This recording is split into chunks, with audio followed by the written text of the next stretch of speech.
A lot of this isn't going to make sense to you, and I'm sorry about that. I'm just going to start at the beginning, with the house.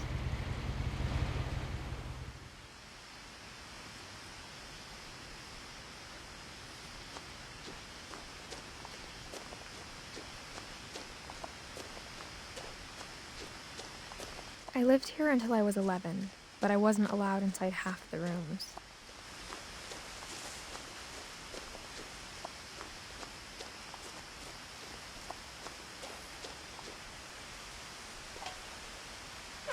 Inside the mailbox were bills from 7 years ago, marked urgent, open immediately.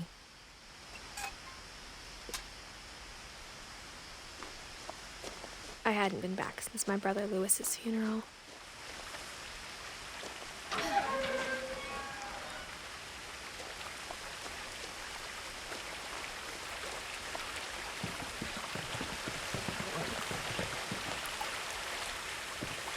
In her will, my mother left me a key, but didn't tell me what it unlocked. Maybe she thought I'd know, or she thought that the mystery would be enough to bring me back.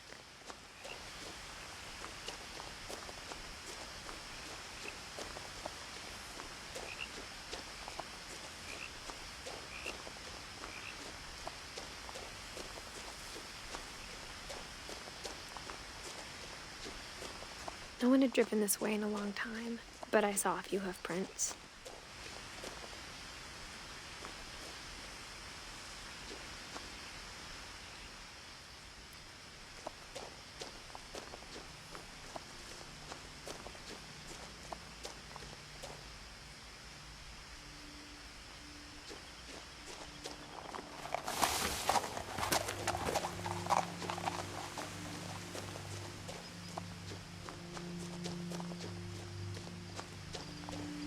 The truth is, even after I inherited the house, I never thought I'd come back to it. But now I had questions about my family that only the house knew the answers to.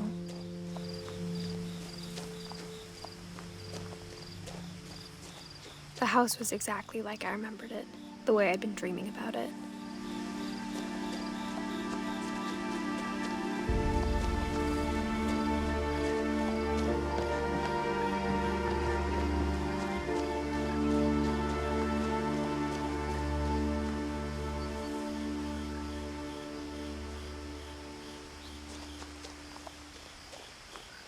As a child, the house made me uncomfortable in a way I couldn't put into words.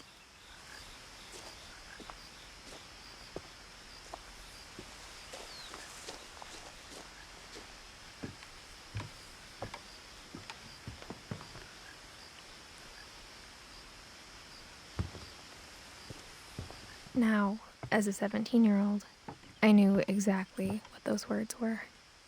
I was afraid of the house.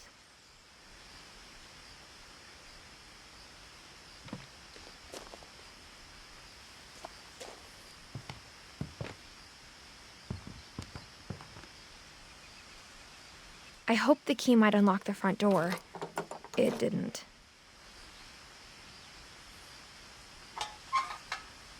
Looking in, I felt like the house itself had been waiting for me.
Crawling through the doggy door used to be a lot easier when I was 11.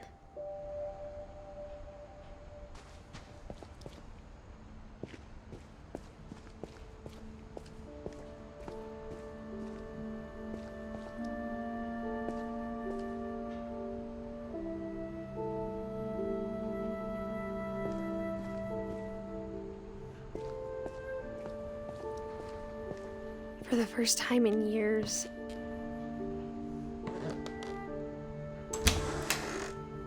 I felt like I was home.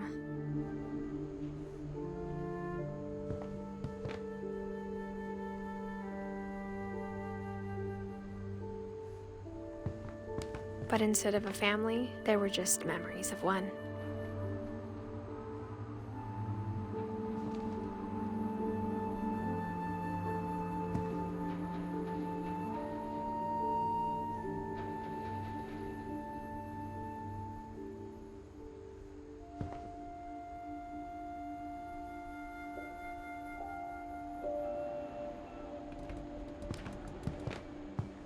Like how after Lewis started working at the cannery, we all got sick of eating salmon.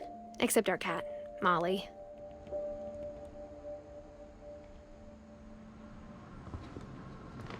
Or how only one restaurant would deliver to our house, so we had Chinese a lot.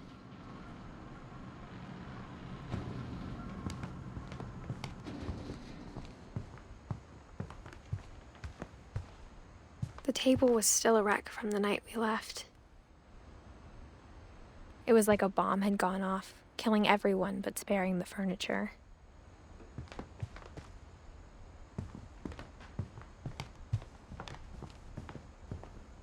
My mom was the only one of us who could imagine Great-Grandma Edie living in a nursing home.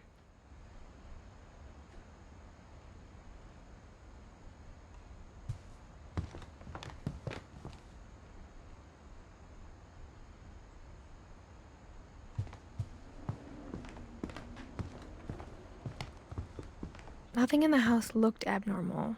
There was just too much of it, like a smile with too many teeth. Even the fireplace had a story. Edie told me the bricks came from the original house, after it sank.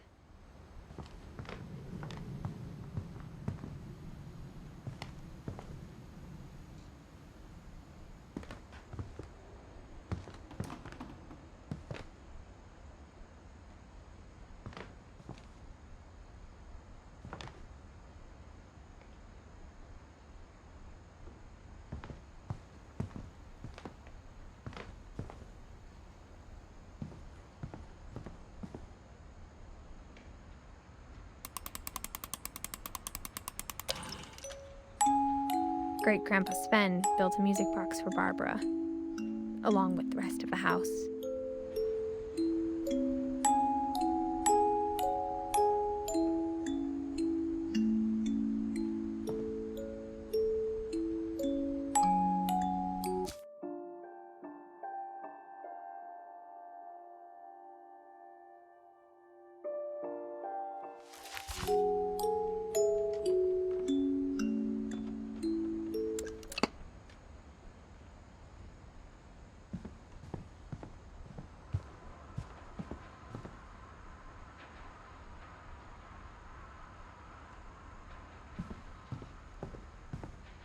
A lot of things got left behind in the whirlwind of that last night. My mom wasn't much of an optimist, but she never stopped believing that my brother Milton was alive.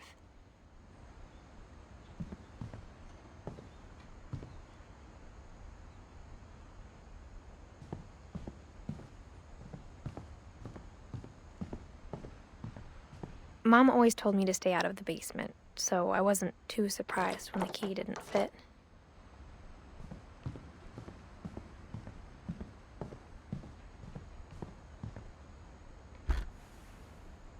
Edie told me once that every Finch who ever lived is buried somewhere in the library.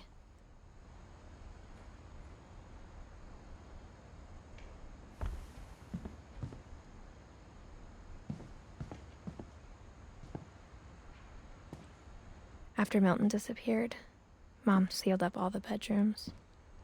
Then Edie retaliated and drilled peepholes.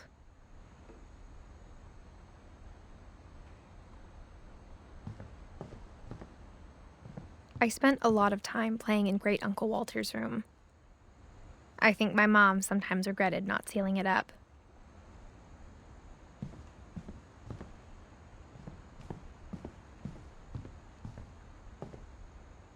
Lewis told me there were secret passages, but I never believed him.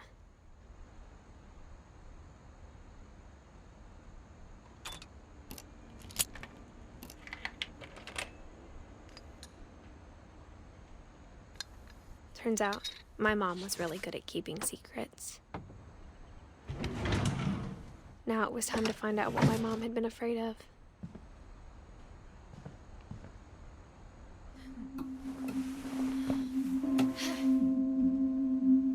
From the paintings on the wall, it was clear my brother Milton had been here before me.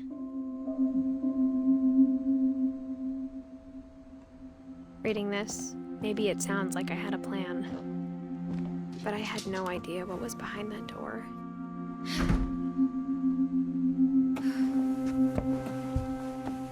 Just like I had no idea where all this was gonna lead.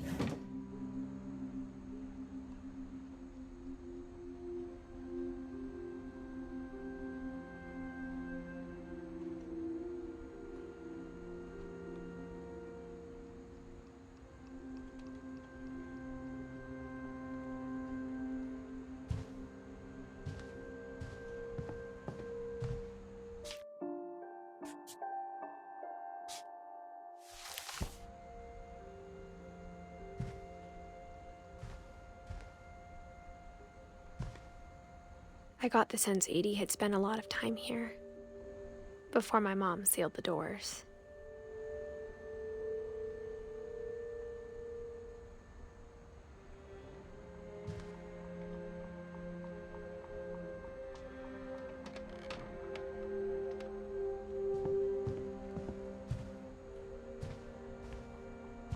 I grew up looking at Molly's room through the peephole.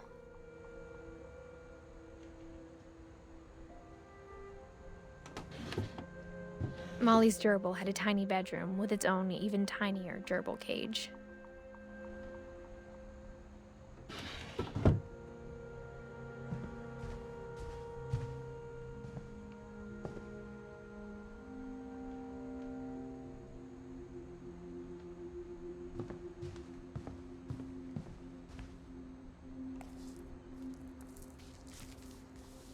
December 13th, 1947.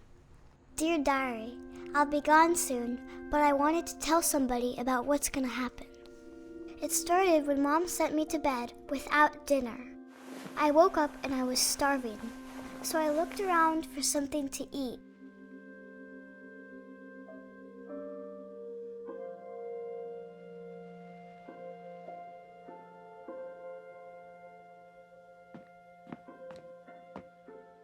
The gerbil food was dry, but I didn't mind it.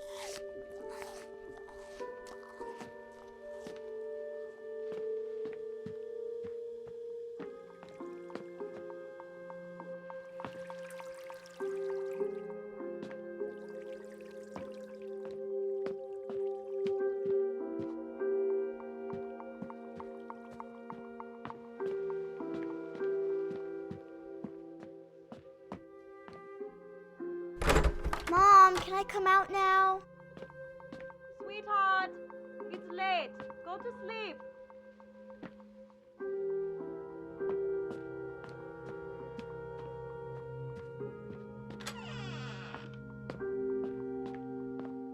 I kept eating and eating.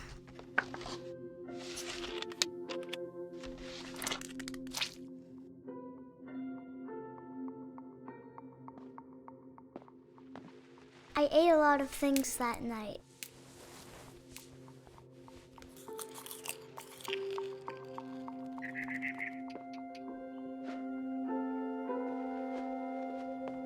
Then I heard chirping outside my window. I thought about eating Christopher, but I held back.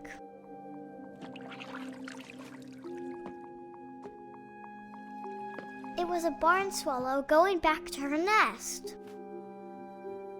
I reached out for her.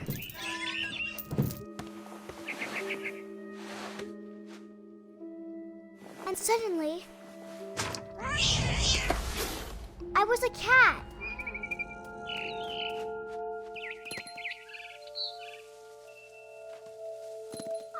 I tried to be quiet, but the bird was really scared.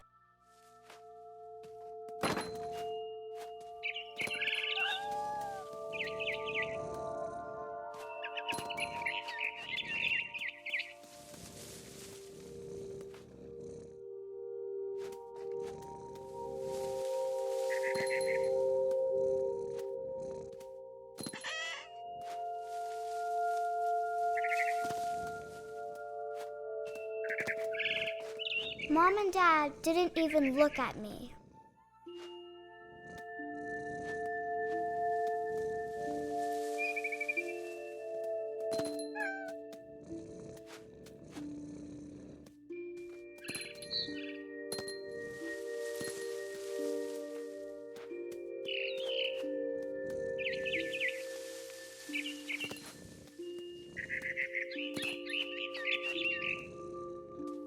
I jumped and I almost got her.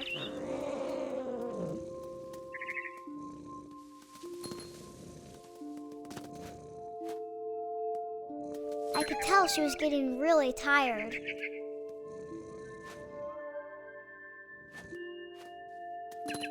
And now I was up in the big tree. I promised Dad I wouldn't climb it anymore. All I cared about was eating that mama bird. I gobbled her up.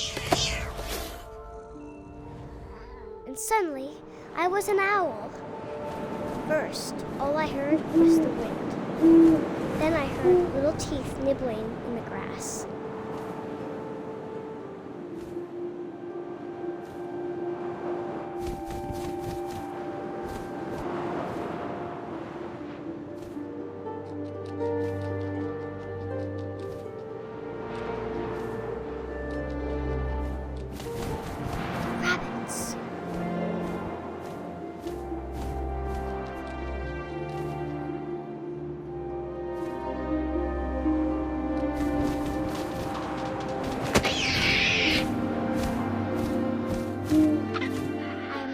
His face looking up and seeing mine through my talons.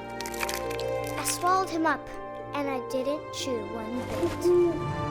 Then I flew off to find something bigger.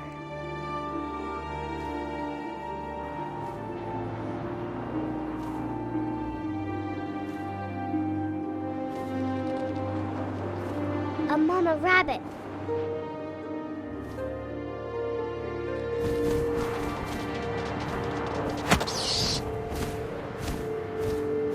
She was almost too big to carry. I started choking, but I couldn't stop eating. And suddenly, I was a shark.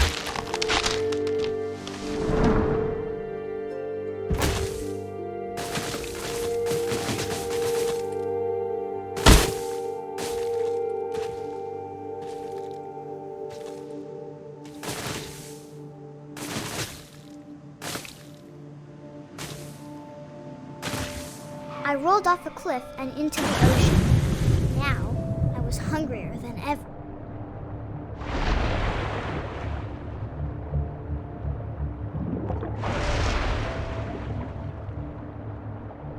I wanted fat, juicy seals.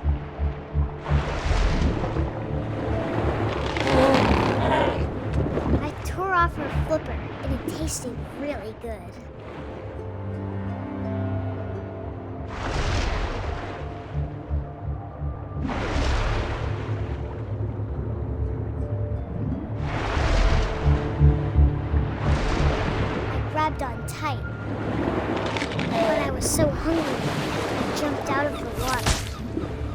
When I opened my eyes, everything had changed.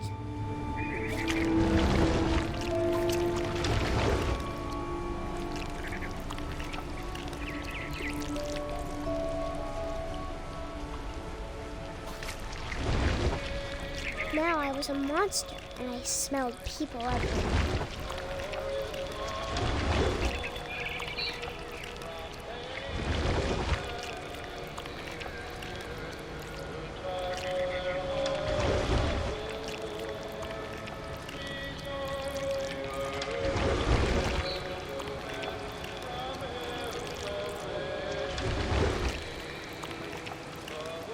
I was big, but I moved real quiet.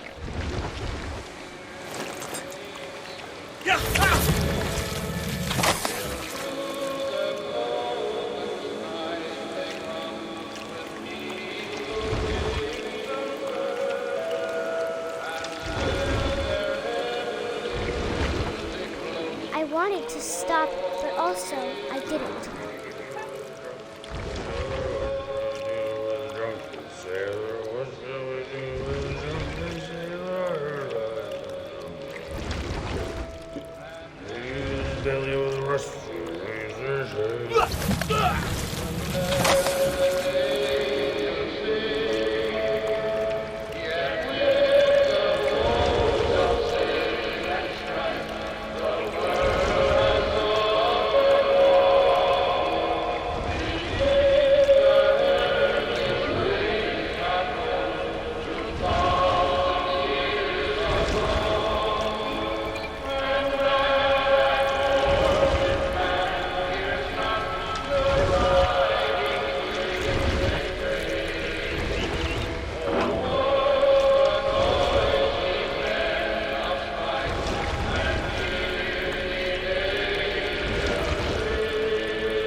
Passenger, I was still hungry. And across the water, I smelled something new. Something I had to have, so I swam towards it.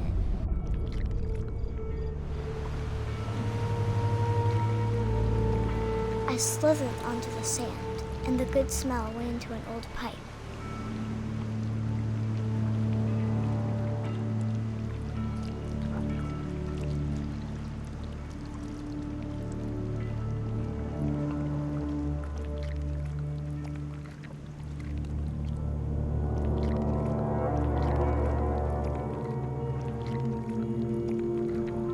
I got closer and closer.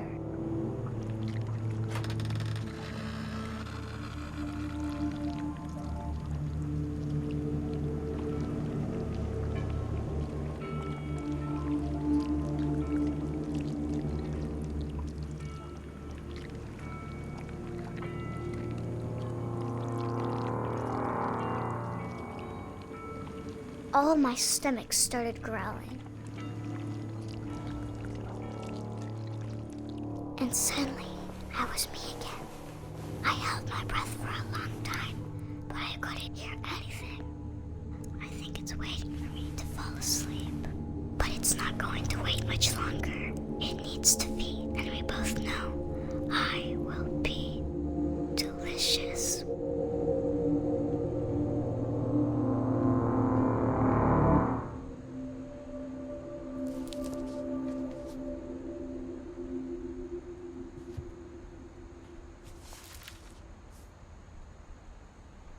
I'm not sure if I believed all of that, but I'm sure Edie would have.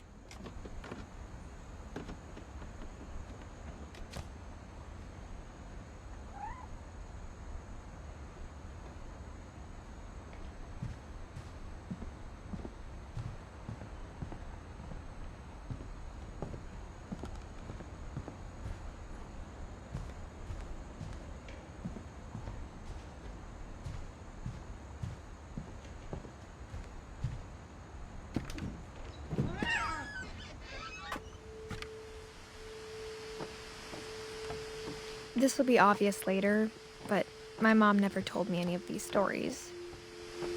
Edie would have, but Mom didn't like bringing up the past. Though, when we adopted a stray kitten, she was the one who named it Molly.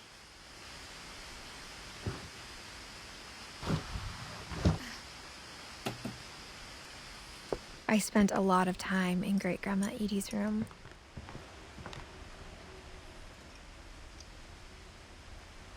Edie knit me a new pair of gloves every year, just in time to replace the old ones. Her room was like a museum.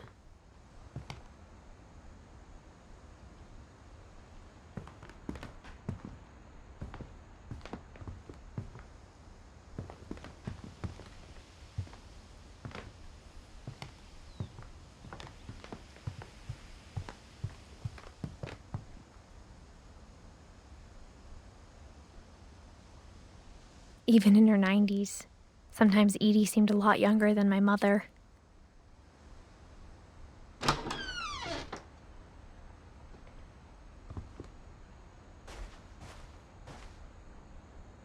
The only trace Grandpa Sam's first wife, Kay, left on the house was the pink bathroom. It was a pretty big trace.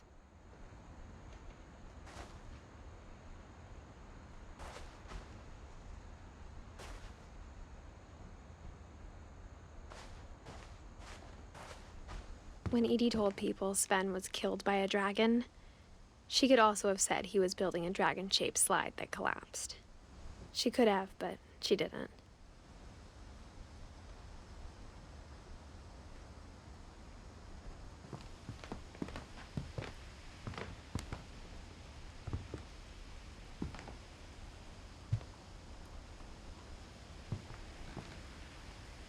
One summer, they evacuated the island, but Edie refused to go. For a few weeks, she was a celebrity. Edie gave a big interview about a mole man living under the Finch house. My mom was furious.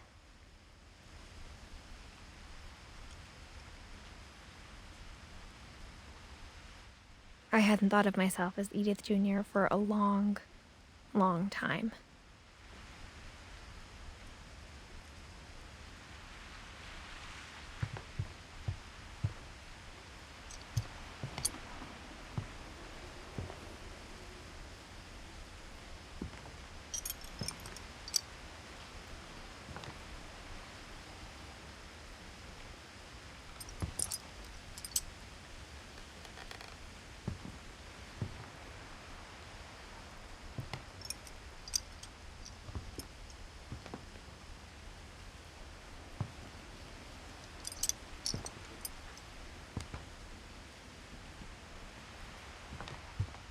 Louis died a week before we left, but Edie had already started to memorialize him.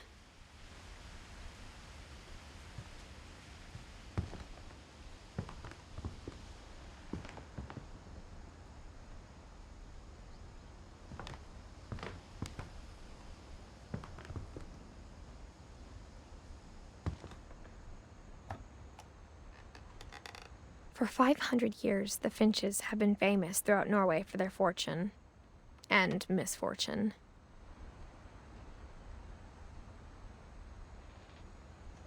Odin Finch buries the latest victims of the family curse, his wife Ingeborg and their newborn son, Johan.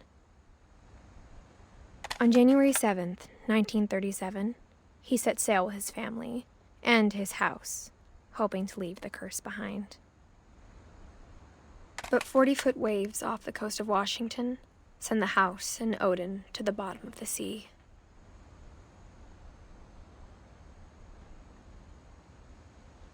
Odin's daughter Edie, with husband Sven and baby Molly, step ashore on their new home, Orcas Island. Odin Finch is the first to be buried in the new family cemetery. His daughter Edie is already dreaming of a new Finch house.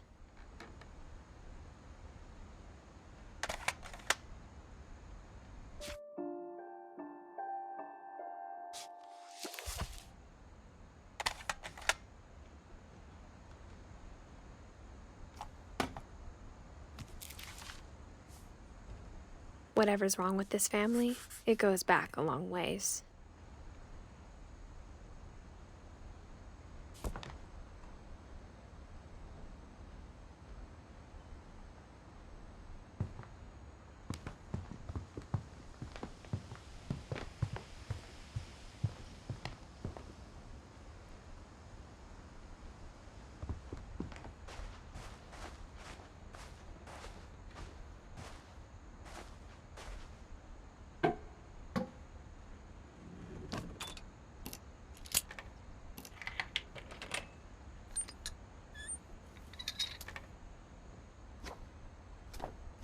There's a secret in this bathroom. It's in the last place you would look. It isn't in the cupboard. It's hidden in this book.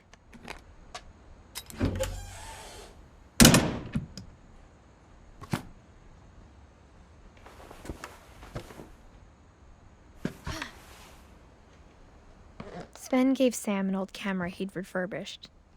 He never put it down.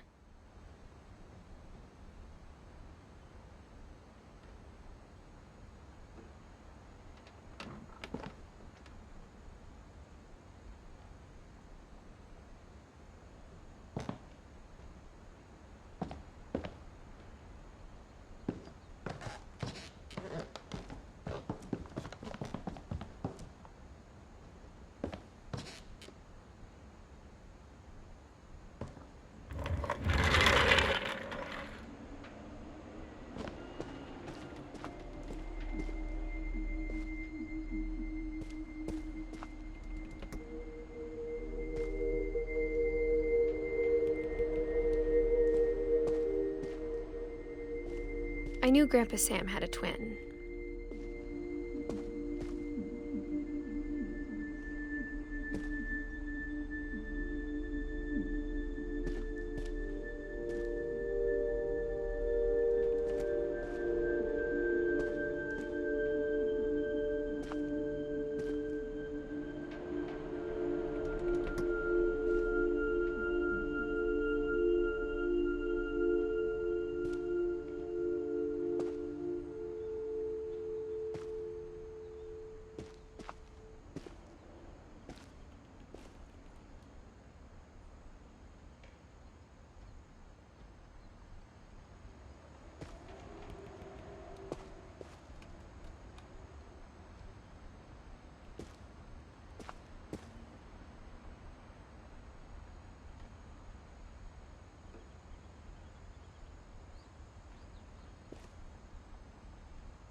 And that he never talked about him.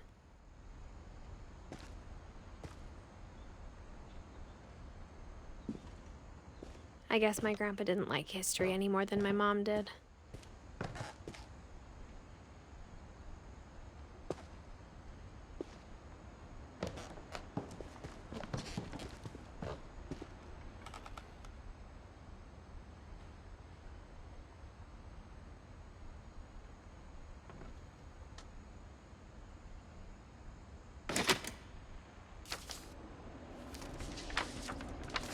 How I Want to Remember My Brother by Sam Finch. The thing I remember is that when he made up his mind, that was it. My brother said he'd die before he ate another mushroom, and he did. At Barbara's funeral, we swore we'd never be afraid again, and he wasn't. I think Calvin always wanted to fly.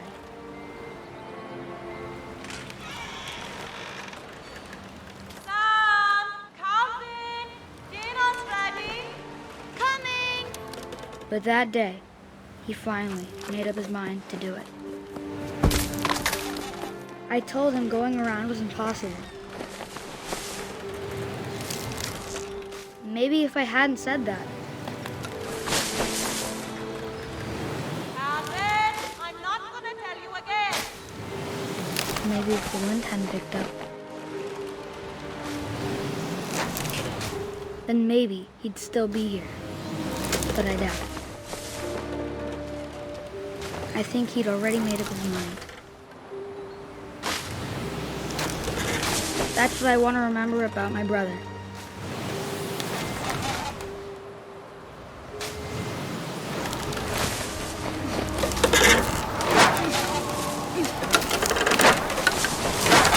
The day he made up his mind to fly.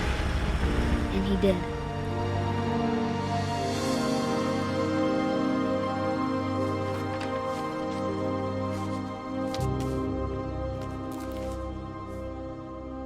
Calvin's story felt strangely familiar. When I was younger, I remember trying to do the exact same thing.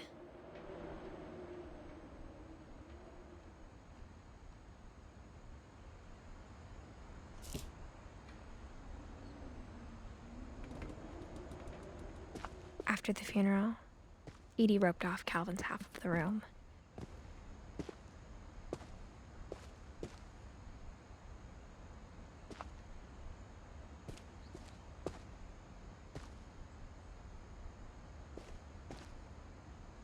Mom said Grandpa Sam enlisted at 18 and never set foot in the room again.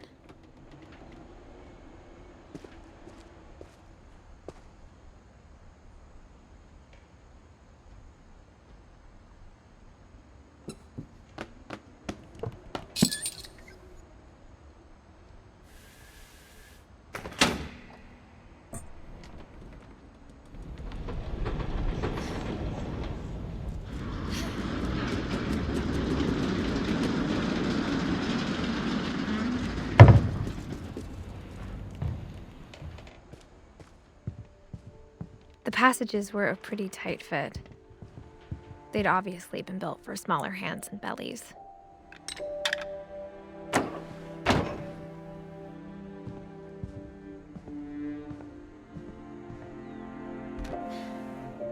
Barbara was a child star for 2 years, until America grew out of it.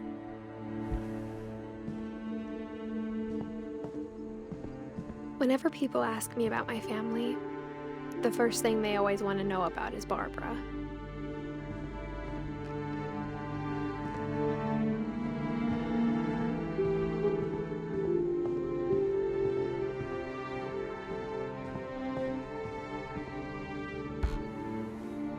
The last time I was in Edith Sr.'s room, I was 10 and she was painting my portrait.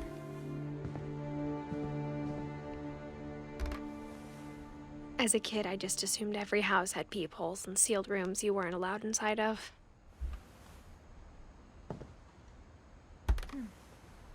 My Grandpa Sam spent 7 years sharing a room with his dead brother, Calvin.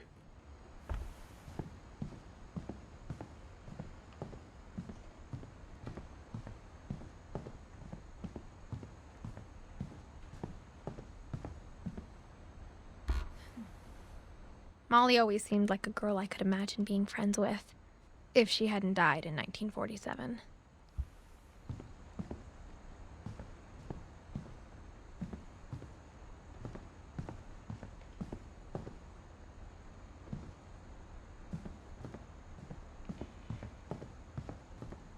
Edie's father, Odin, built the original house. Mom must have locked the third floor stairs on the night we left.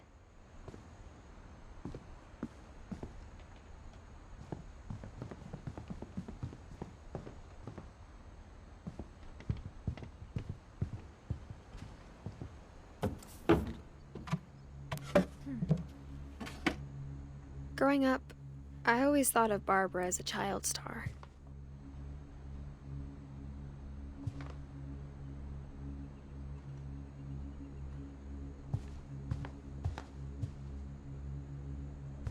I never thought about how hard it must have been for her afterwards.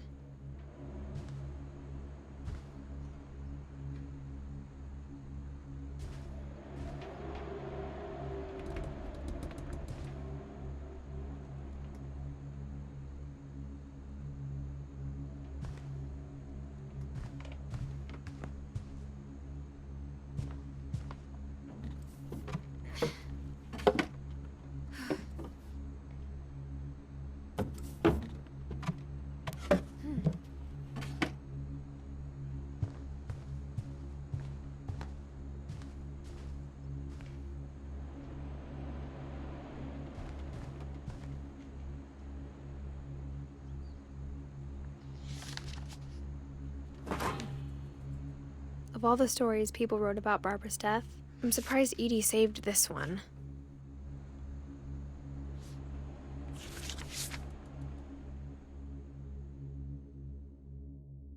Old Jack here with another ghastly tale inspired by America's most unfortunate family.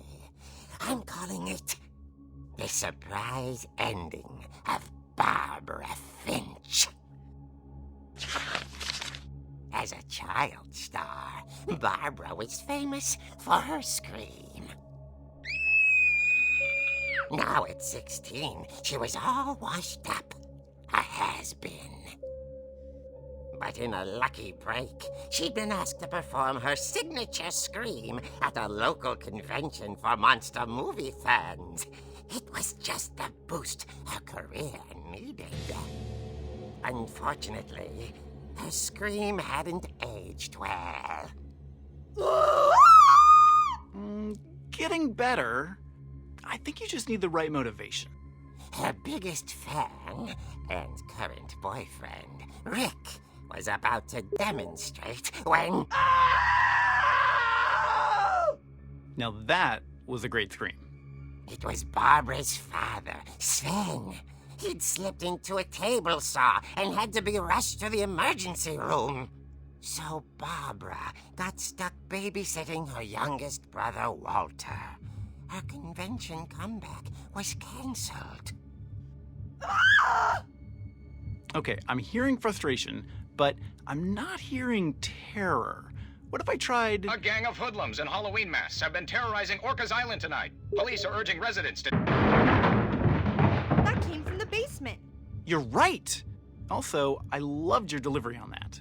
Why is your basement door locked? Because my dad likes making puzzles and secret passages. There's a key hidden in the music box. The secret is to keep winding and winding until finally the key pops out. Thanks, babe. I'll be back in a sec. 20 minutes later, Rick hadn't returned. So Barbara went to look for him, right on cue. She reached for the music box.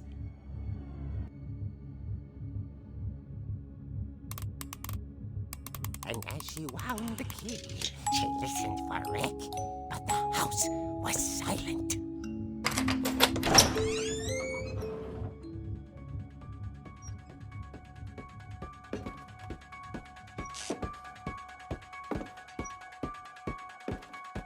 She found Rick's crutch and imagined the worst.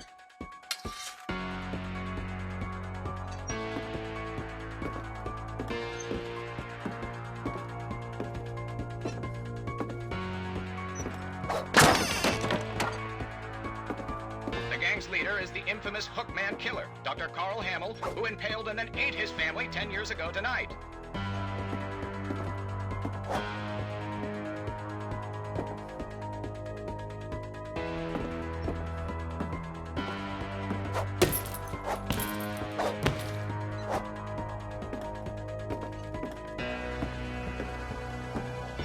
The old fridge rattled and grew still.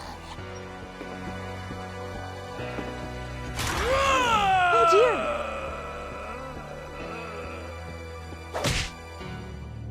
Oh! Rick? Barb, relax. I was just trying to scare you to help you find your scream. Well, I'm not scared, Rick. I'm furious. Then act furious. All I'm getting from you now is that you're hurt and confused and She threw him out, but she kept a little something to remember him by. Barb, have you seen my other crutch? And she was still holding it when she fell asleep watching the late picture show. Hours later... Barbara! Walter, what's going on up there? Ah! Okay, I'm coming up, but if this is a trick, you're dead, Walter.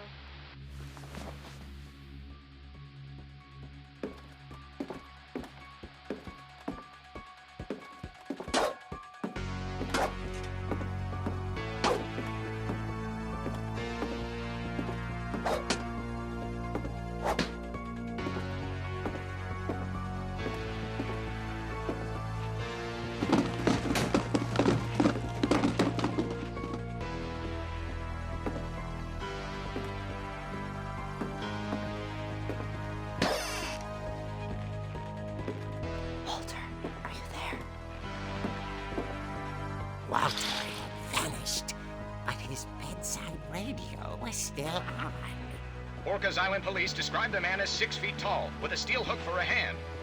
Residents are urged to lock all doors and windows and notify the police of any suspicious activity. Barbara turned, saw the hook man, and was speechless. He was quite smashing.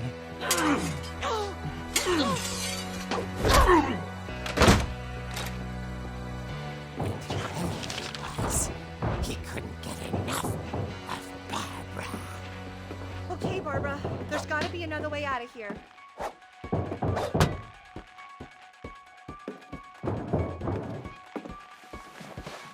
That night, she played her part beautifully.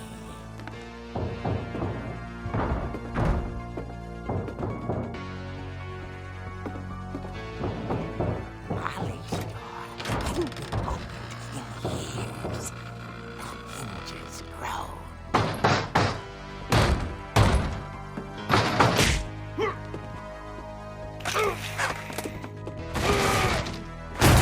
He wasn't moving, but she sensed the story might not be over yet.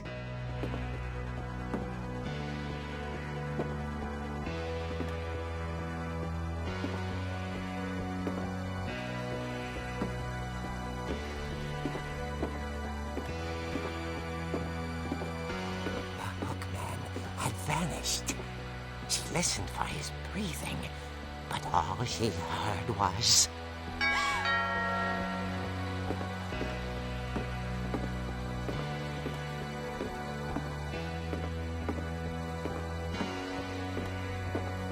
At the door, she heard whispering. It was coming from inside the house.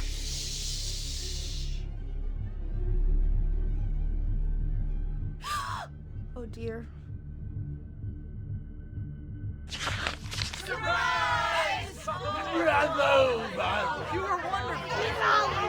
monsters had come to surprise her. For Barbara, it was a dream come true. Then she saw what kind of monsters they were, and she realized what was about to happen. She was going to be famous. And with her final breath, Barbara Finch gave the performance of her life.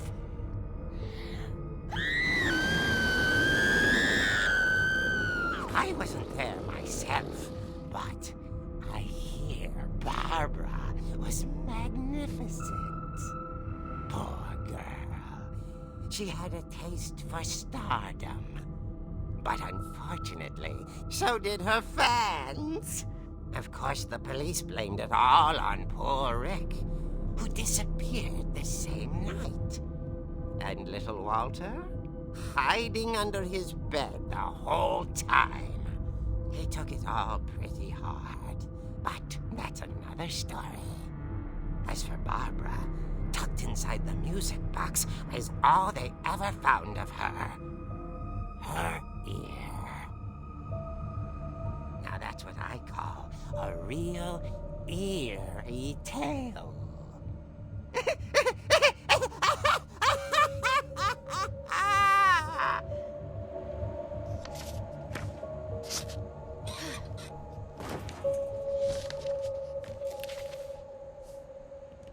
Edie told me all Barbara wanted was to be remembered, as absurd as that comic was. Maybe what Edie saw was a happy ending.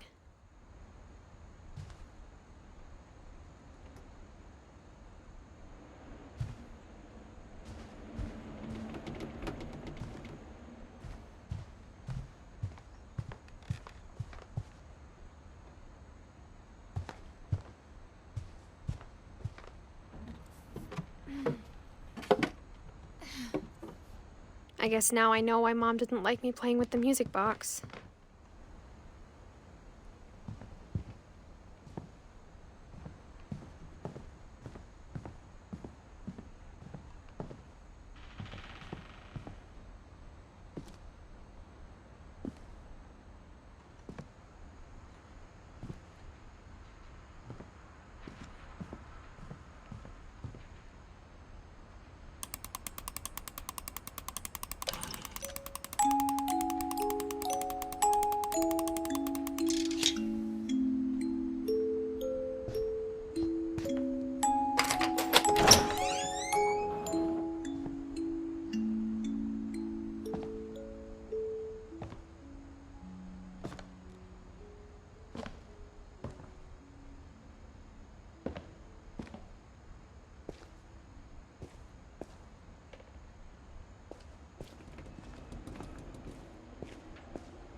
Mom said the basement was off limits, unless I wanted another tetanus shot.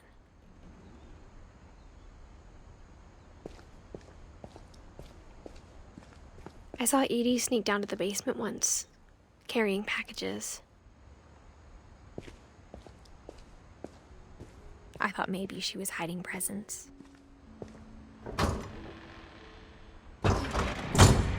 It turned out she was hiding a lot more than that.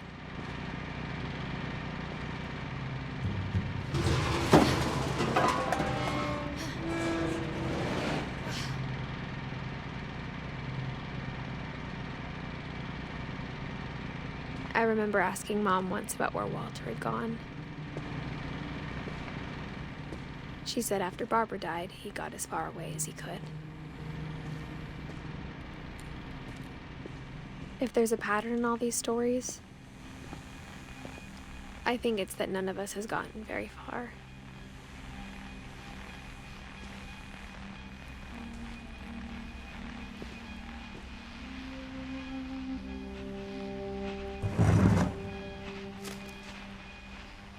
Goodbye, everyone. I can't believe I've been down here for 30 years. On that first day, after the shaking started, I didn't think I'd survive a week.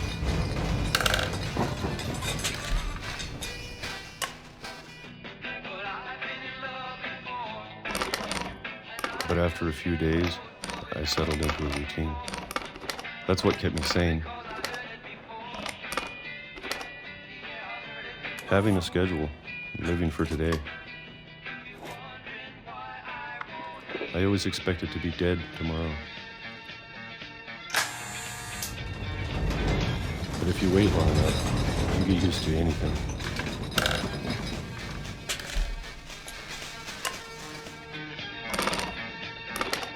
Even a monster on the other side of the door starts to feel normal. Almost friendly.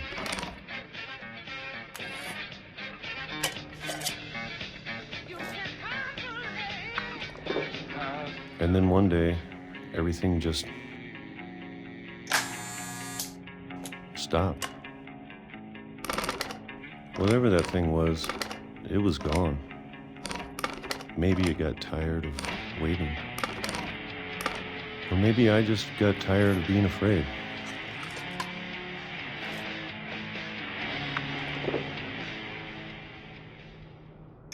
It's been a week now, the longest in 30 years.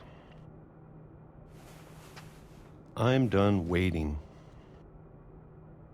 I have to leave while I still can.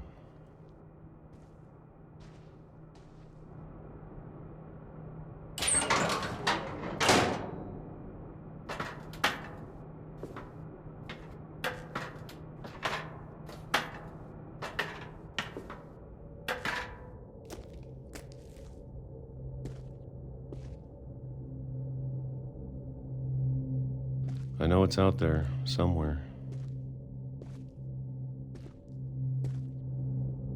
Whatever killed Barbara and Molly and Calvin.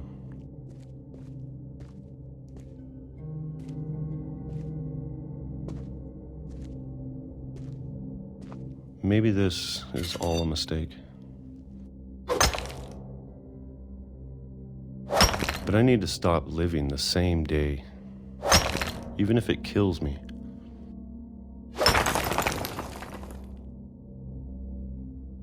Whatever's out there, I want you to know I'm ready for it. I'm going to appreciate all of it, especially the food. I don't mind if I only have a year left, or a month, or a single week. I'd be happy with one new day. I can already imagine the sun on my face.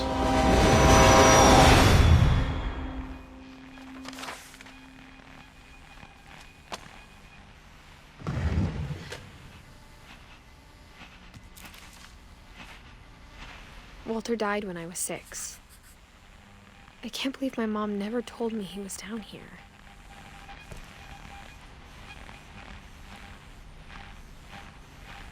I'm sure my mom was trying to protect me.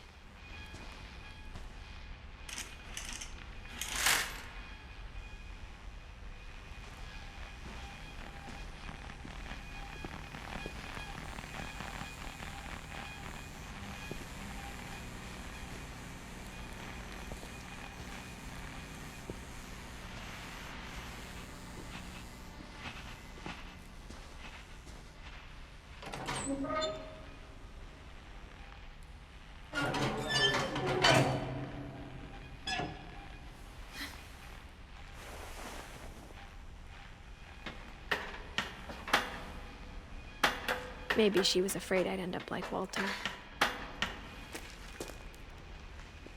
But if she never told me about an uncle under the house, I can only imagine what else she was hiding.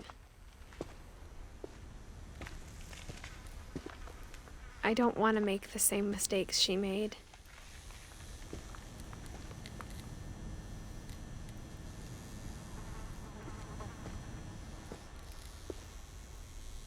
Trying to bury something that's still alive.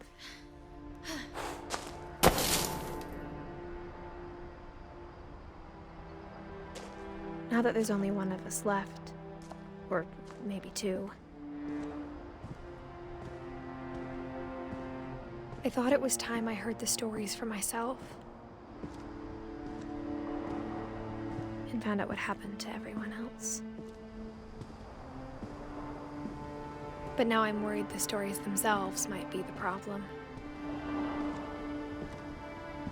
Maybe we believed so much in a family curse, we made it real.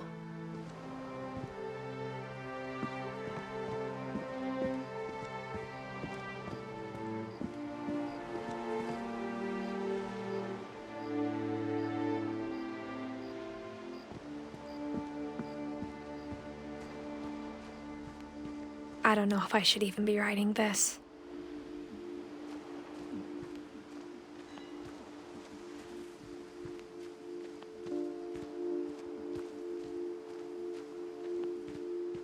Maybe it'd be better if all this just died with me.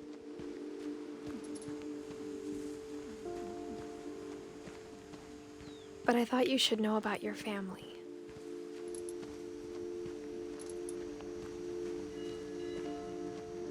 And the history you're a part of.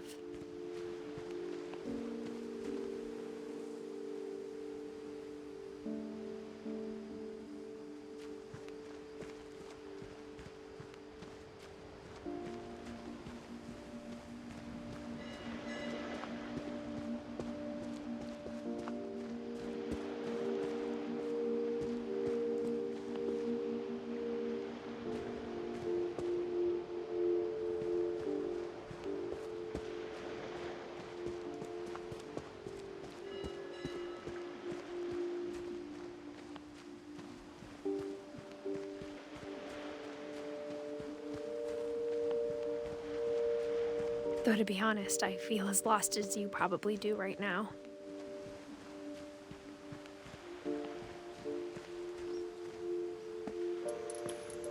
I think the people in these stories believed them, for what that's worth.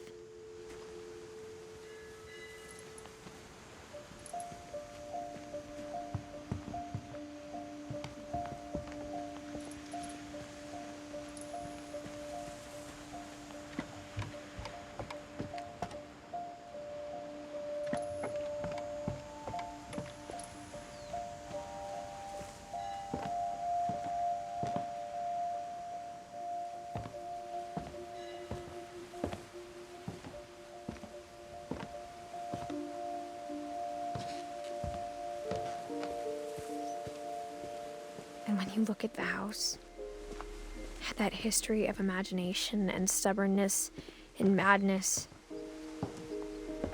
any of it seems possible.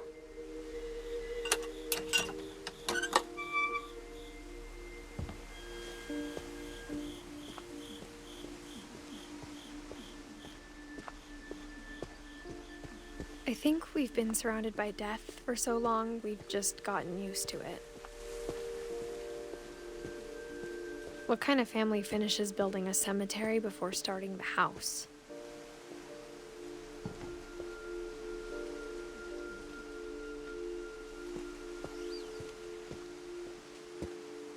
It's embarrassing for me to admit this, but the pet cemetery made me more uncomfortable than the human one. 3 of the gerbils were mine, and 2 had been my fault.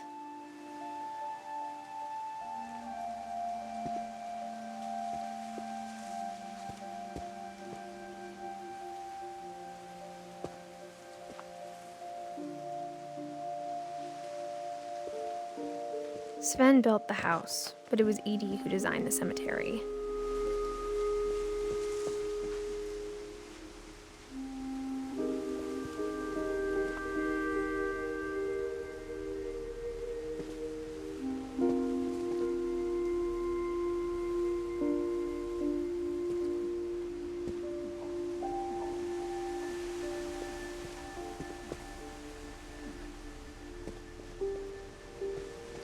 I'm sure Odin's monument had been Edie's idea. My mom was always trying to move on, but for Edie, the past never went away.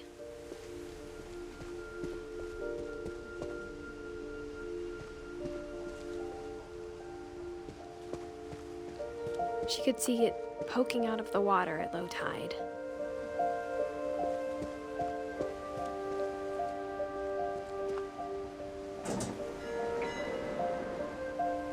Edie said she dreamed about the old house every night.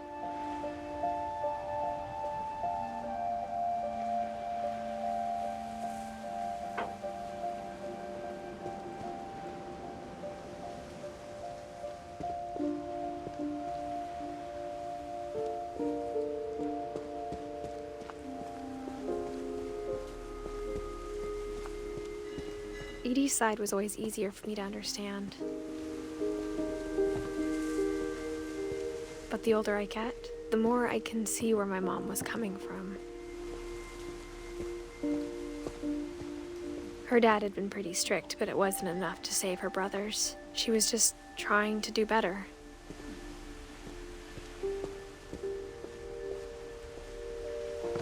She lost 2 of her brothers, just like I did.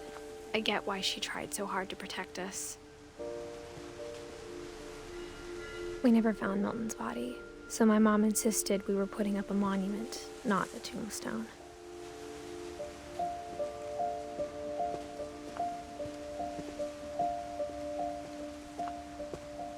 There's so many things I wish I could ask my mom now. Part of me thinks this is what she wanted all along. For me to come back someday and find everything out for myself.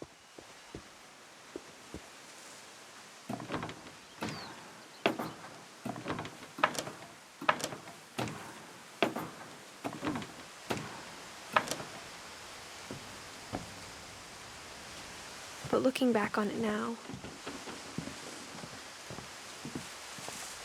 if she told me there was going to be so much climbing, I never would have come when I was 22 weeks pregnant.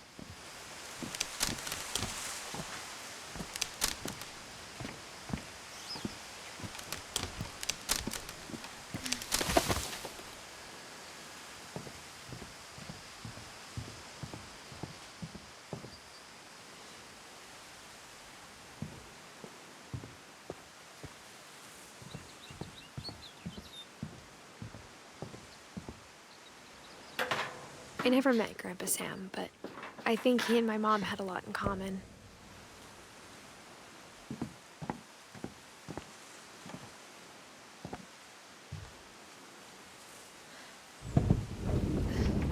They were both pretty intense. Sam spent his life shooting photos, but Mom said he got nervous being in front of the camera. I guess we're all afraid of something.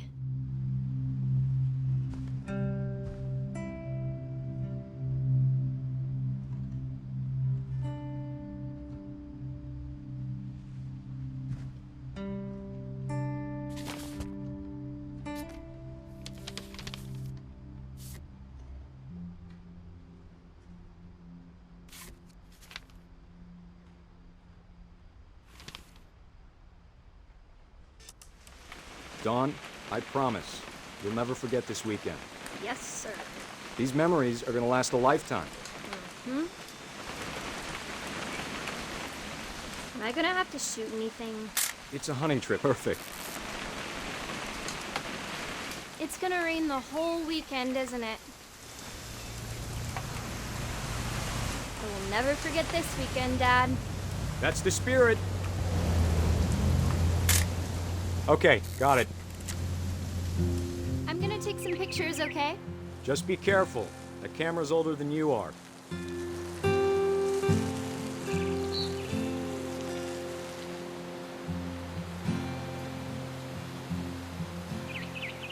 You're right, Dad. It's starting to clear up. Still freezing, though.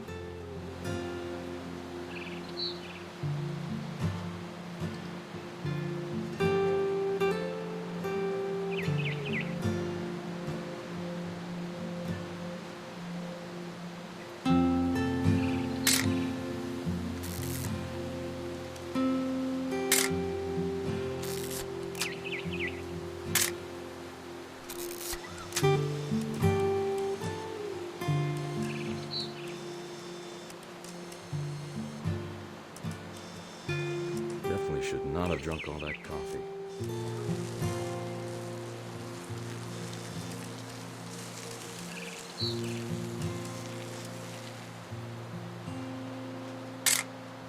Aw.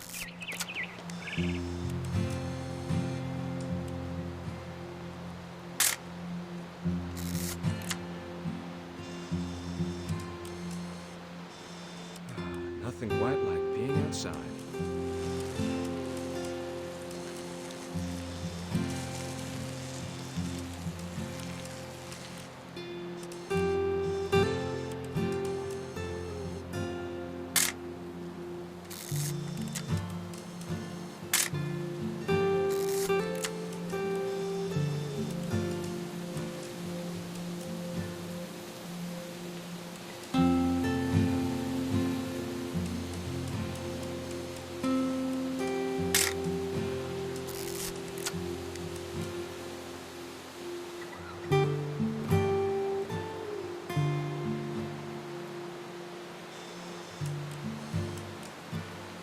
Oop, a little more gas in the tank, I guess.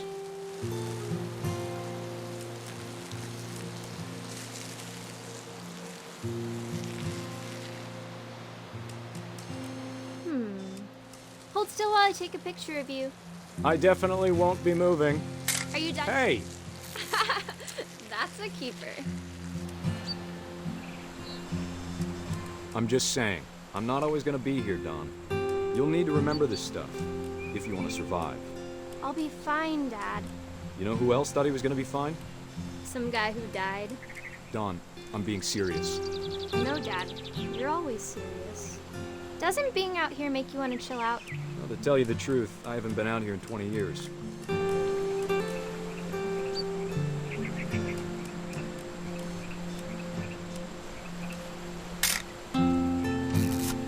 Last time I was with my brother. Dawn, don't you think you could find something more interesting to photograph? Your grandpa Sven taught us how to fish, how to build a fire. Dad! Good eyes, Dawn. Before you take the shot, let me get a picture of you. Dad, I... Just breathe. Let me get behind you. Do I have to do this? Dawn, you don't have to do anything. But if you want to... Great shot, Dawn!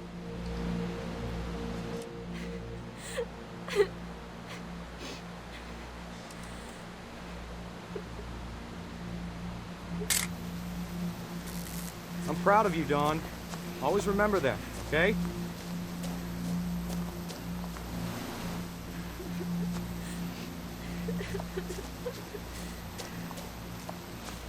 Sorry, Dawn. Just gotta reset the timer.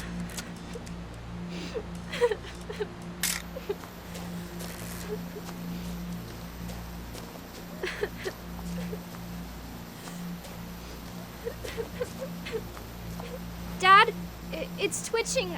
I think That's it's totally Sam. normal, Dawn. Just focus on the camera. Try not to think about... Dad!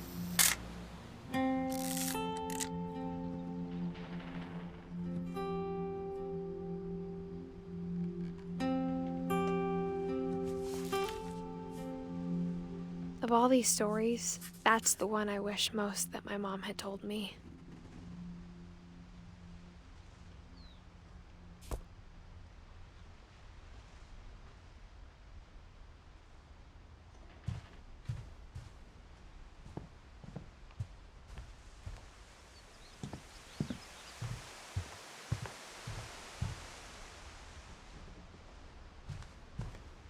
Instead of hiding from death, Sam seemed to go out of his way to meet it.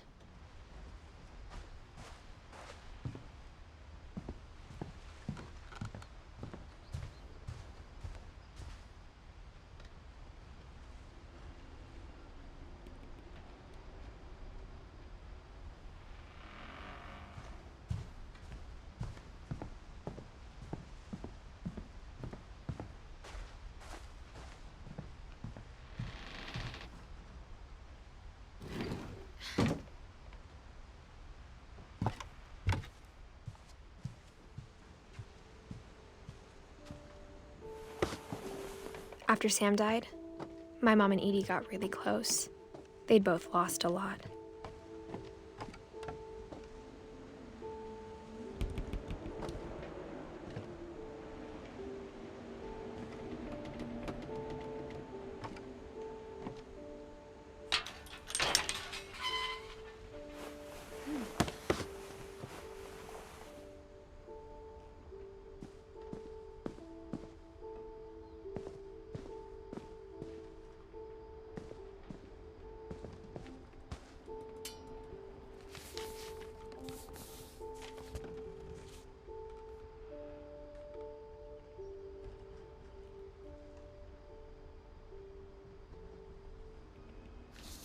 Dear Kay, do you remember the way Gregory used to laugh when he thought he was alone? Like something funny was happening, but only he could see it. I think he saw things the rest of us don't.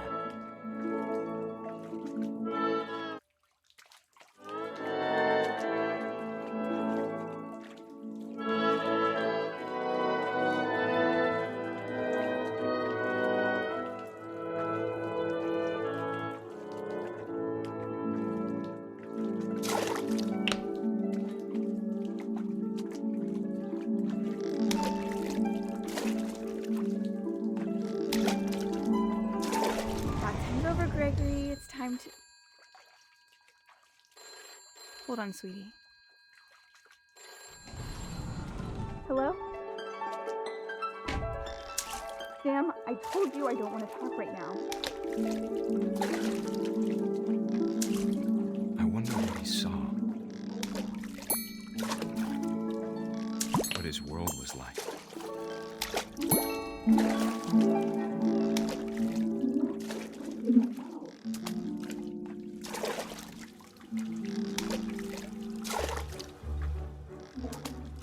He reminded me so much of Calvin.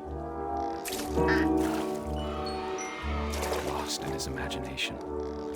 Whatever it was he saw, it sure made him happy.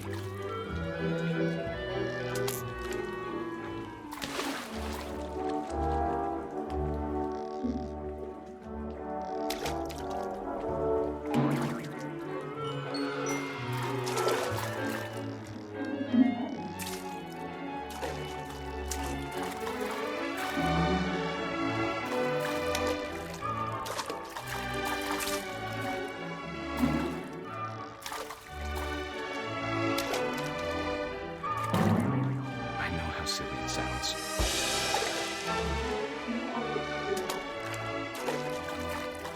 That I worried about a baby being too happy. But I could feel him slipping away. Sorry about that, Gregory. I know you did everything you could. Maybe if I hadn't called that night. Damn it. Hold on. I don't want Gregory to hear this.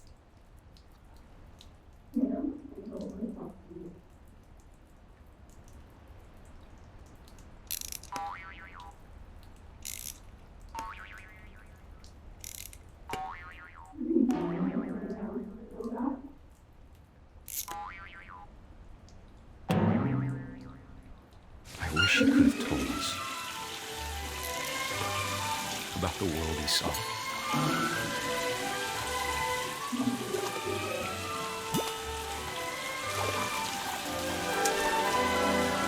There's so much I don't understand about Gregory, about everything.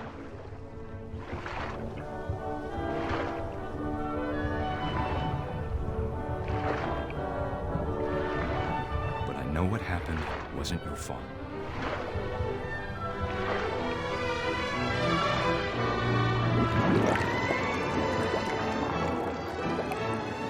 I'm sure he's happy. And he'd want you to be happy too. Good luck, Kay. Love, Sam.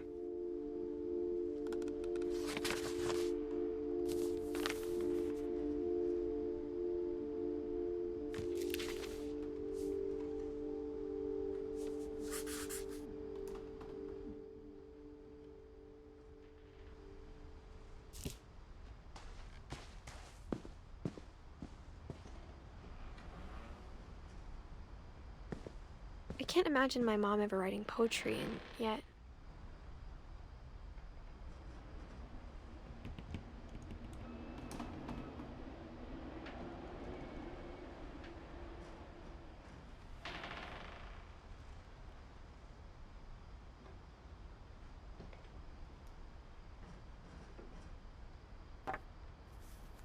A poem for Gus, who always said the wedding was a bad idea.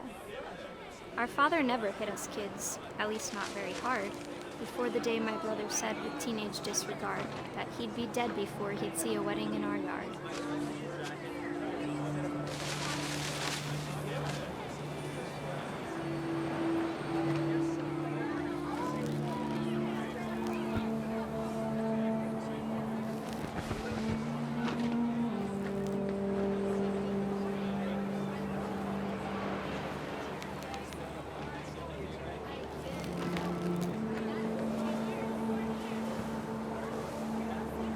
My father made him come, of course, but Gus stood far apart, just flew his kite and bottled up the storm inside his heart.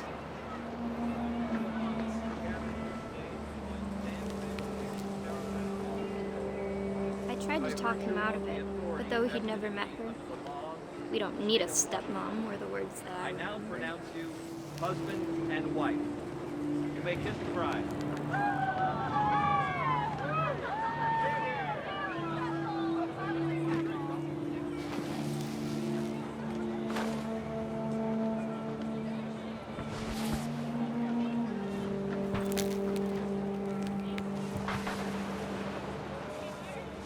When the time for photos came, Dad ordered him to come here. But Gus declined, and as a sign held up his middle finger.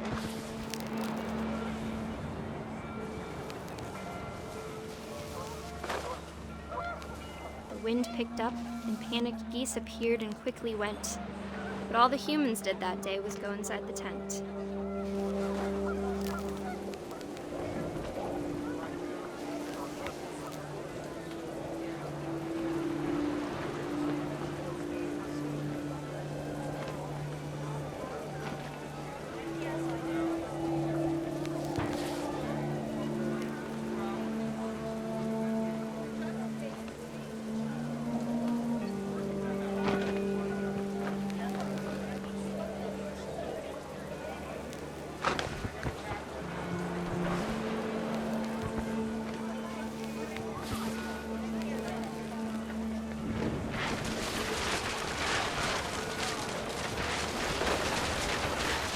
The rain came down in buckets then, but no one seemed afraid that nature might destroy the tent our dad had crudely made.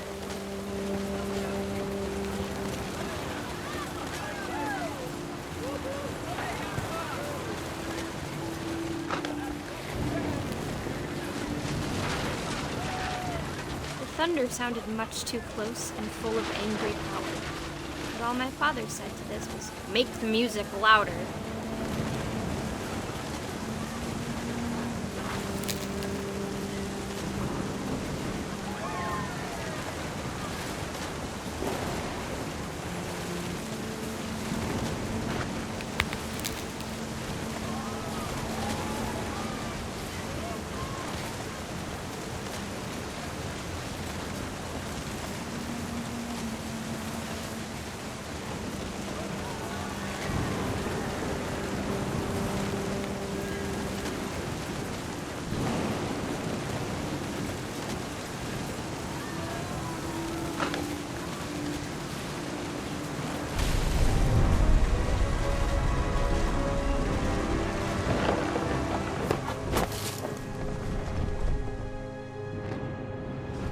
I wish that I could truly say I thought about you on that day.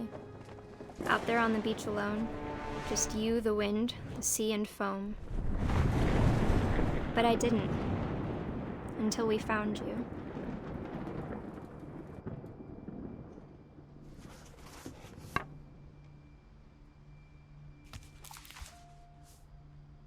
She never talked about him, but Mom told me once if I was a boy, they were going to name me Gus.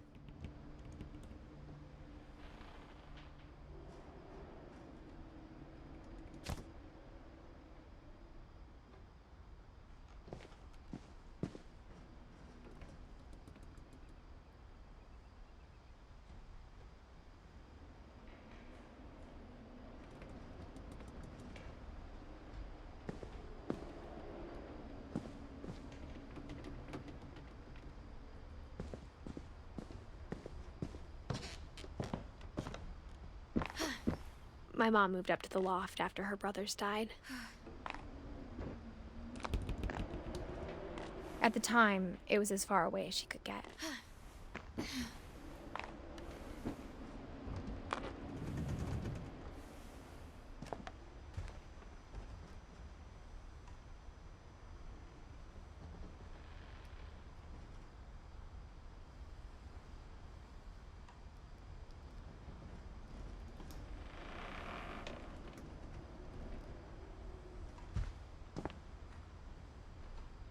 She spent a summer building houses in Calcutta, where she met my dad, Sanjay.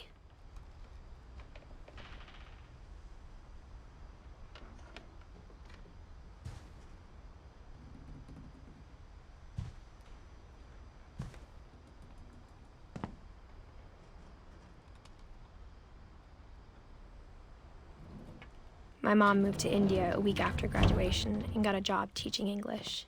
Louis was born a year later.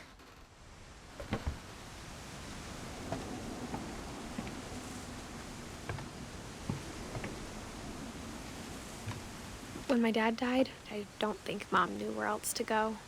I'm sure Edie was happy to have her back.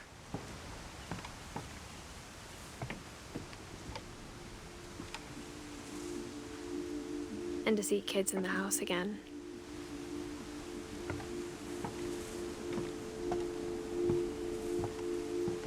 The house had to get a little bigger, but Edie was used to that.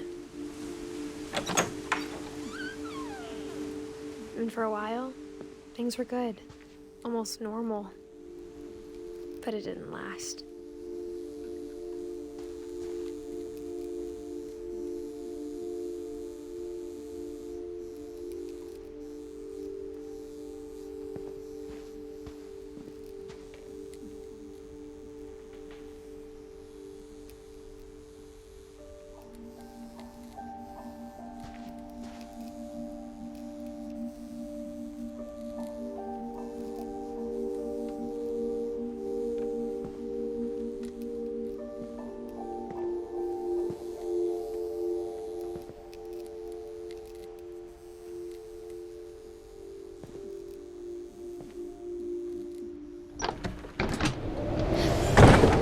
The beginning of the end was Milton's 10th birthday, when Edie gave him a castle.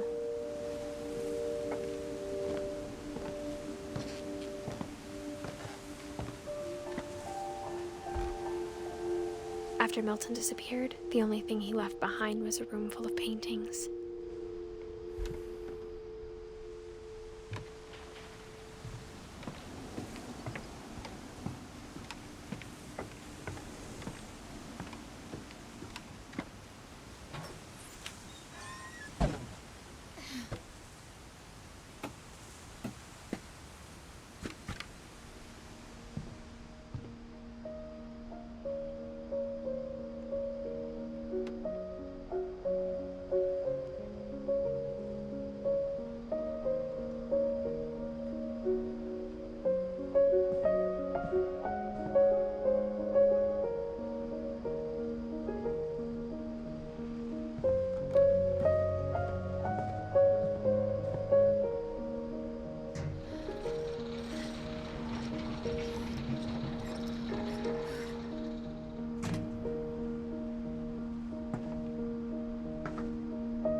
Milton Finch in The Magic Paintbrush.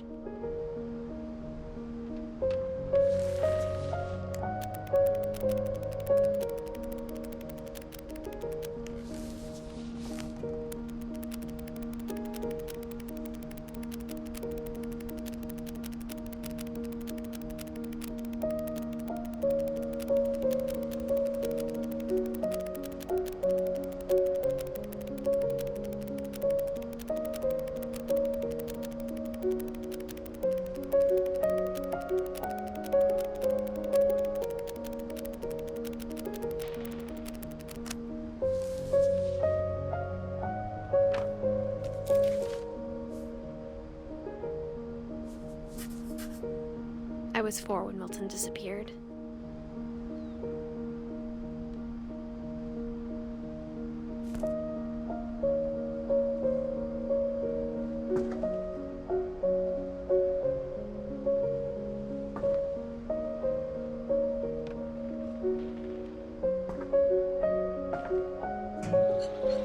Mom spent months searching for my brother. Then she sealed the doors.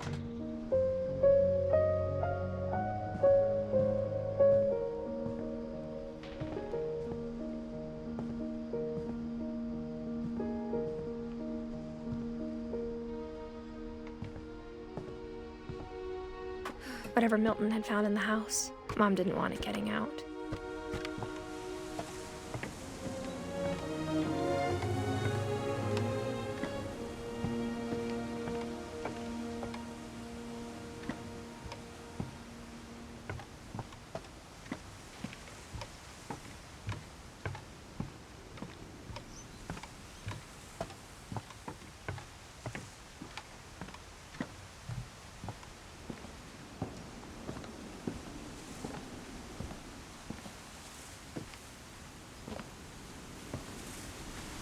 Mom definitely blamed Edie, but I think Louis blamed himself.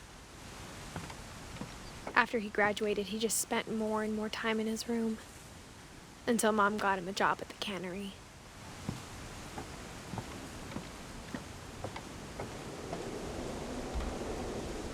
Everyone always told me to stay out of Louis's room, except Louis.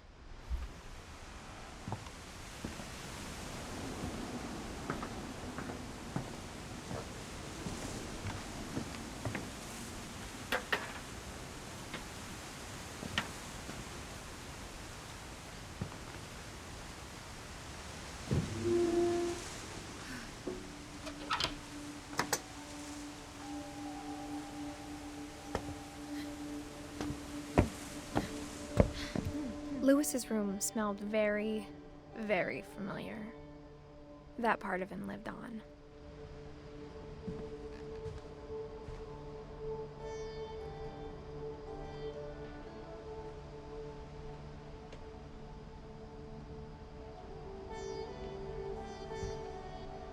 Louis and I spent a lot of time playing games together, but he was surprisingly bad at them. He died a lot.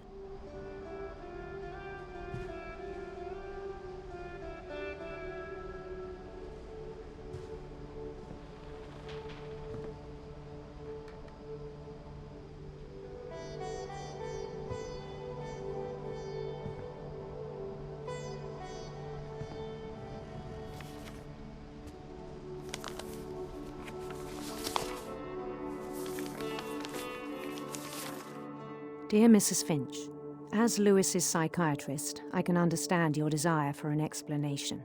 As I see it, the trouble began in January, shortly after we convinced your son to seek treatment for substance abuse. Newly sober, I believe Louis first noticed the monotony of his daily life.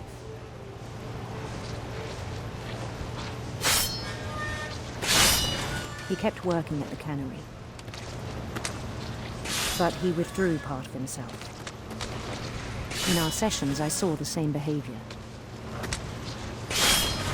His mind began to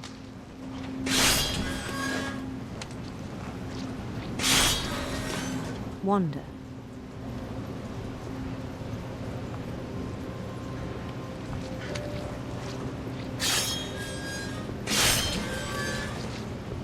I asked him to describe it. He said he started small, imagining a labyrinth. He'd feel his way about. Then something moved. Bats. And toads.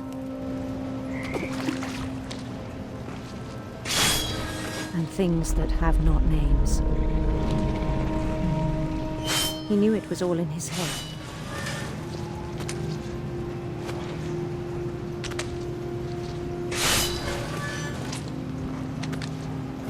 But he took it very seriously. I had hoped he'd find himself.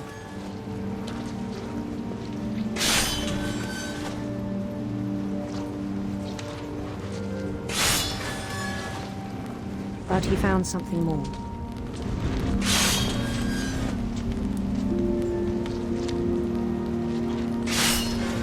I worried about him then. Daydreaming at the cannery. I spoke with his boss. But he said Lewis had become a model employee. Methodical, tireless, focused. Like a whole new Lewis. So I let him go on.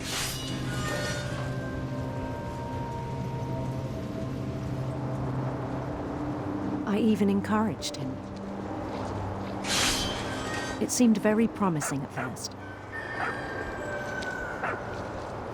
He told me he'd made a new friend.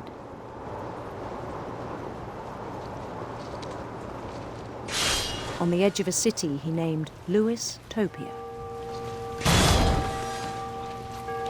He built the city up slowly, brick by brick. Then he made musicians.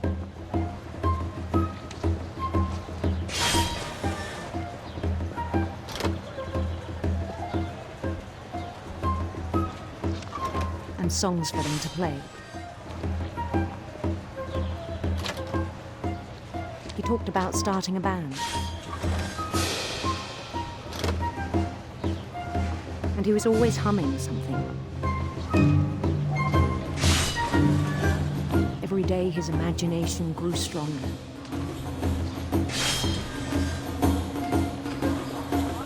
He no longer spoke at the cannery.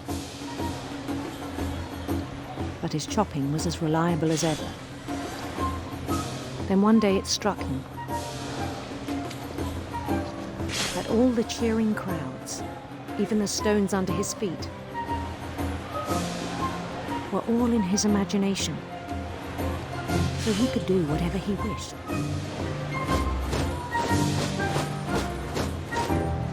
He held an election for mayor. And he won. They begged him to stay, but his mind was already wandering. It became a game for him.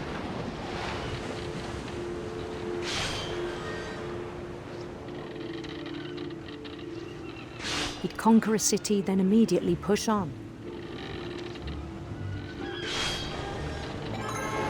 New Louisville.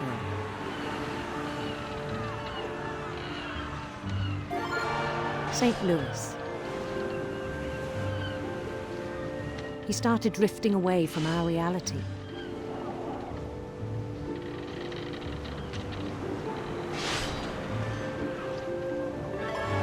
Minneapolis. Until one day he forgot to go home from the cannery. Even as his mother pleaded with him, part of Lewis kept sailing on.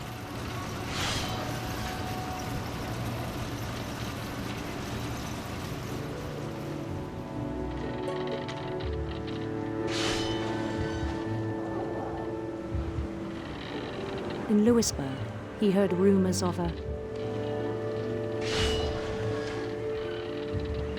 handsome queen.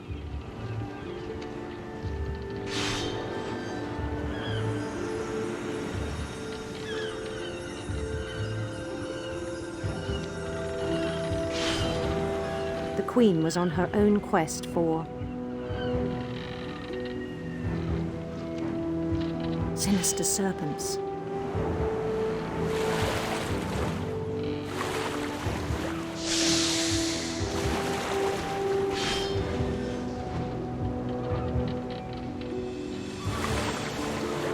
He followed the sound of her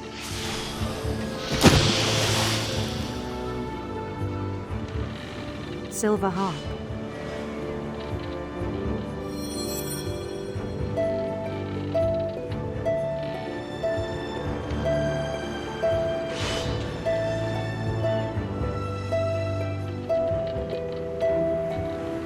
His chase led him to a golden palace east of the sun and west of the moon. Even then, his logic remained sound. He knew the world was all in his imagination.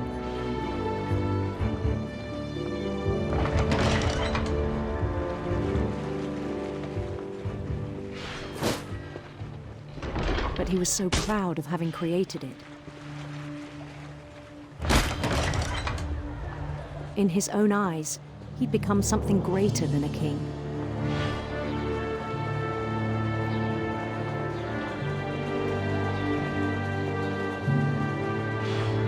For someone who'd never known success in the real world, I think it was overwhelming.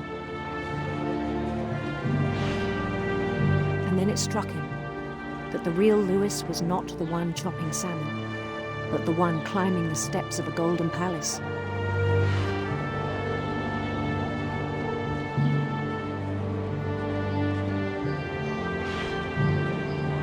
My imagination is as real as my body, he told me.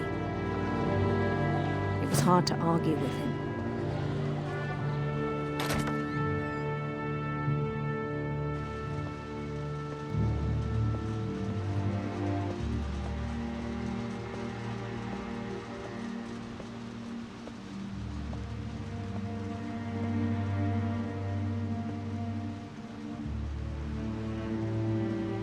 I began to forget the world we know.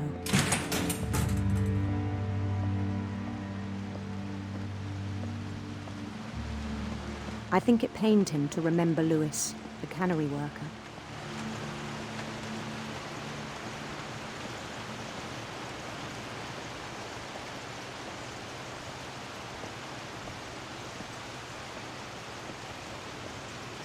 He began to despise the man with a royal contempt.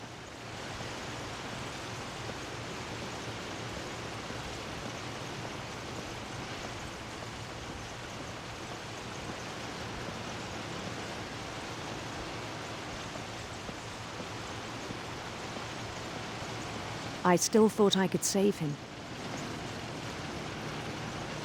Even after he said he was being crowned king over all the lands of wonder.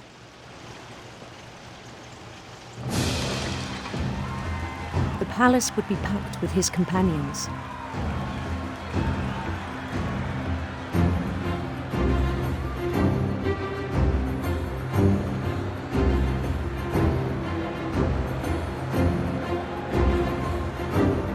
Including the wise Calico who'd insisted on advising him.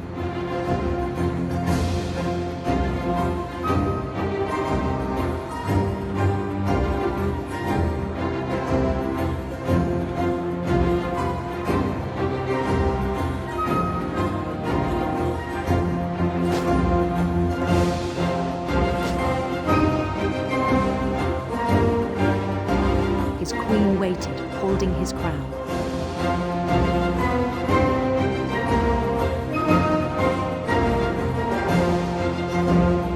There was only one thing left to do.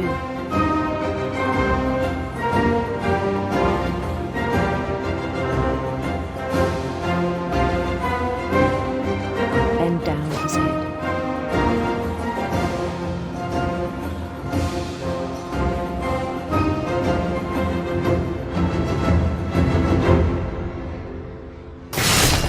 And the rest I think you know.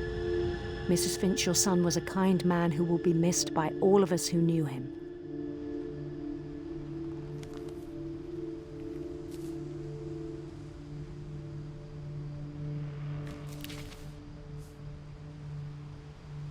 My brother was really cool.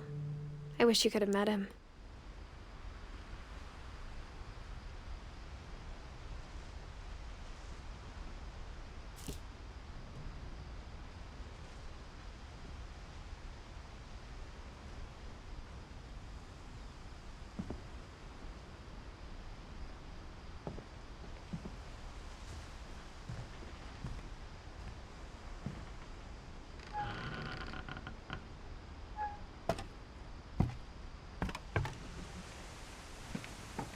On the way back from Lewis's funeral, my mom told me to start packing.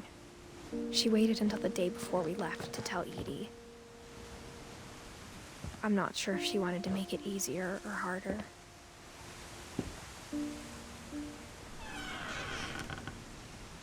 I wish we'd stayed. But I understand why we left.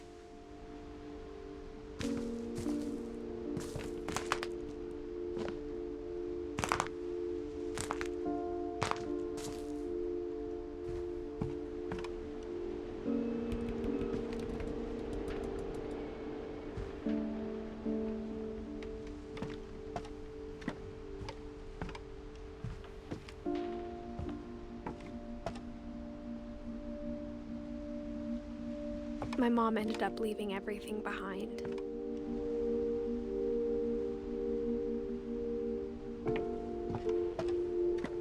What happened that night had been coming for a long time. Maybe it should have come sooner.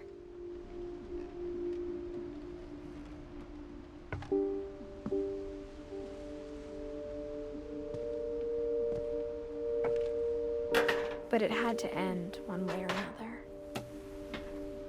All that's left now is to tell you about that last night.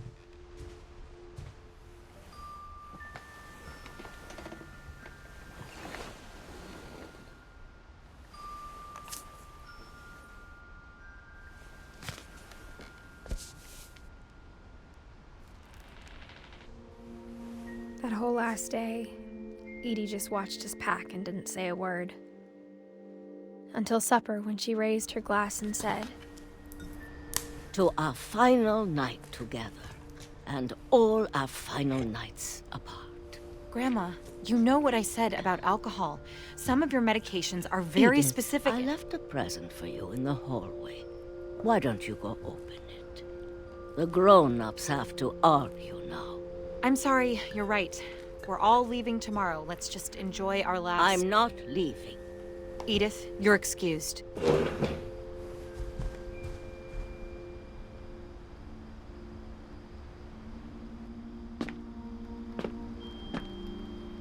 The power had been shut off that morning, but Edie always had plenty of candles. When my mom sealed the library, I don't think she knew about the other entrance. Or that Edie had a key to it.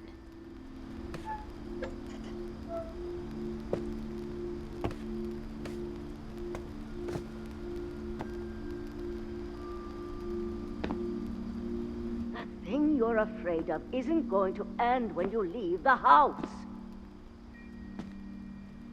Edith has a right to know these stories. My children are dead because of your stories. I think it's best if Edith and I leave tonight. We'll have the nursing home send a van for you in the morning, okay?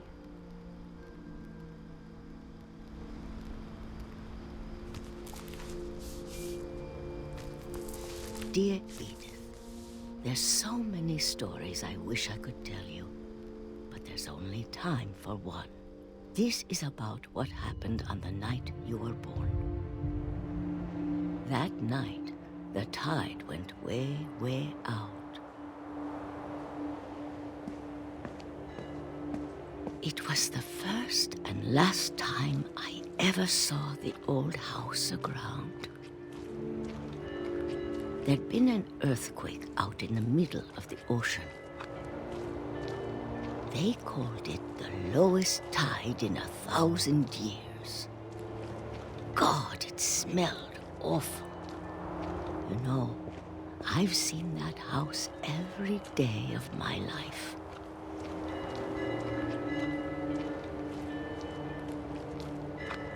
But I never thought I'd go back to it. When the fog rolled in, I lost my way.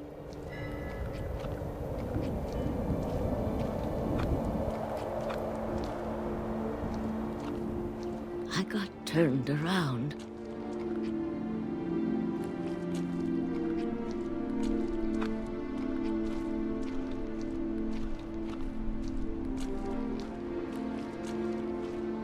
For a while, I wandered.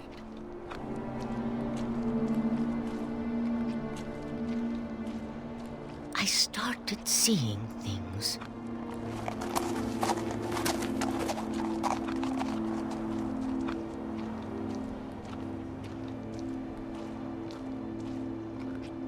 Things I'd forgotten had ever existed.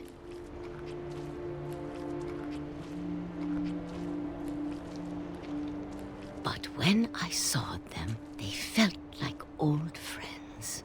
That night, a lot of things came back to me. Or maybe I came back to them.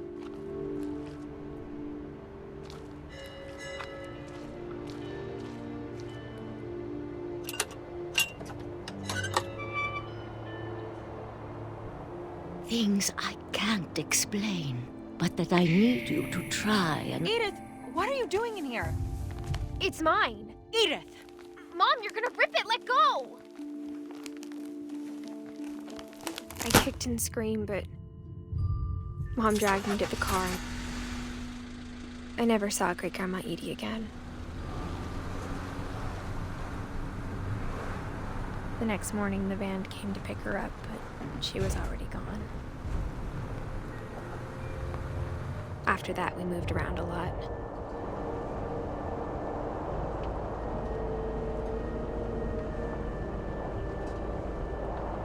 We both tried to make the best of it.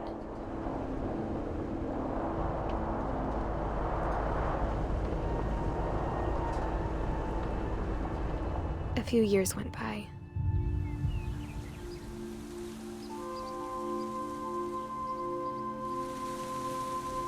My mom didn't like to talk about it, but she started getting sick a lot. The rest happened pretty quickly. She got better for a while, and then she didn't. And then I was alone.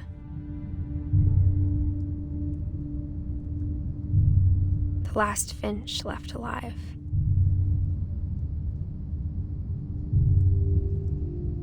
Until I found out about you. I'm still not sure what to tell you about all this. If we lived forever, maybe we'd have time to understand things. But as it is, I think the best we can do is try to open our eyes. And appreciate how strange and brief all of this is. This journal was supposed to be for you. But now I hope you'll never see it. I just want to meet you and tell you all these stories myself. But I guess if you're reading this now, things didn't work out that way.